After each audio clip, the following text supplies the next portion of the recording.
خبیث کو ماروں، ننگا کر کے اس کو ماروں، جو کھانوں کو حقیر سمجھتا ہے اور جو بڑے مزیدار کھانوں کا شیدائی ہے، اس کے بغیر کھا نہیں سکتا وہ، اس کو ہوٹل میں جانا پڑتا ہے کھانا کھانے کے لیے۔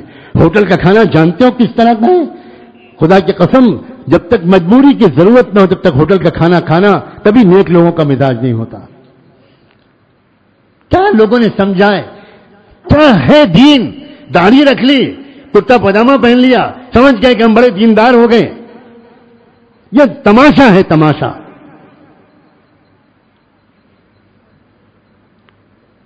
حضرت خواجہ باقی باللہ رحمت اللہ علیہ، جانتے ہو ان کے کھانے پکانے والے کی شرط کیا ہوتی تھی؟ فرمایا کرتے تھے، میں صرف اس شخص سے کھانا پکواتا ہوں جس کا دل ایک لمحے کے لیے اور جس کی زبان ایک لمحے کے لیے اللہ کی یاد سے غافل نہ ہوتی، کیونکہ اس کے ہاتھ کے پکائے ہوئے کھانے سے دل میں نور اترتا ہے۔ فرمایا کرتے تھے کہ جس دن میرے پاس ایسا کوئی پکانے والا نہیں ہوتا، میں روزہ رکھتا ہوں اور شام کے وقت میں دودھ سے یہ لسی سے افطار کر لیتا ہوں، کوئی پکی ہوئی چیز نہیں کھاتا، جب تک کہ ذکر میں ڈوبا ہوا انسان میرا کھانا نہ پکائے۔ یہ تو مقام ہے ہمارے بزرگوں کا، اور ہم جا رہے ہیں کافروں، مشرکوں، ناپاکوں، جنوبیوں، بدکاروں اور فاسقوں اور فاجروں کے ہاتھ کے کھانا کھا کر، اور وہ بھی فاسٹ فوڈ کھا کر اور جنک فوڈ کھا کر اور چائنیز فوڈ کھا کر، جس میں جیلیٹن ملی ہوئی ہوتی ہے، اور جیلیٹن حرام ہے، اس میں کوئی شک نہیں ہے، کوئی شک نہیں۔ کوئی چائنیز فوڈ جیلیٹن کے بغیر نہیں بنتا، کوئی جنک فوڈ جیلیٹن کے بغیر نہیں بنتا۔ ہمارے یہ نوجوان کیوں اپنے آپ پر ظلم کر رہے ہیں؟ یہ خنزیر کھا رہے ہیں، خنزیر، انہیں کچھ خبر نہیں۔ مزہ آ رہا ہے، ان کو مزہ آ رہا ہے، لا حول ولا قوت الا باللہ۔ ان کو نماز کی توفیق کیوں نہیں ملتی؟ ان کے فجر کی نماز آنکھ کیوں نہیں کھلتی؟ اللہ کہتا ہے فرشتوں سے، سلا دو اس بدماش کو، اس کو میں اپنے سامنے کھڑا ہوا نہیں دیکھنا چاہتا۔ معجم کبیر طبرانی کی روایت ہے کہ تہجد کے موقع پر اللہ تعالیٰ اپنے کچھ فرشتوں کو بھیجتا ہے کچھ بندوں کے پاس، اس بندے کو جگا دو، اس بندے کو جگا دو، تہجد کا وقت آ گیا، میں اس کو اپنے سامنے کھڑا ہوا دیکھنا چاہتا ہوں۔ اور کچھ بندوں کے پاس فرشتوں کو بھیجتا ہے، ان کو سنا دو، میں ان کا چہرہ نہیں دیکھنا چاہتا۔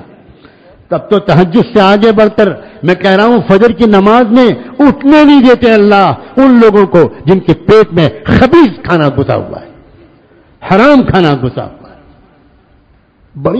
بڑی دور تک کی کیا اثرات ہیں، سمجھنے کی کوشش کرو۔ کیوں دنیا میں رواج دیا جا رہا ہے پیپسی کولا کا؟ کیوں دنیا میں رواج دیا جا رہا ہے جنک فوڈ کا؟ کیوں دنیا میں رواج دیا جا رہا ہے میکڈونلڈ کا؟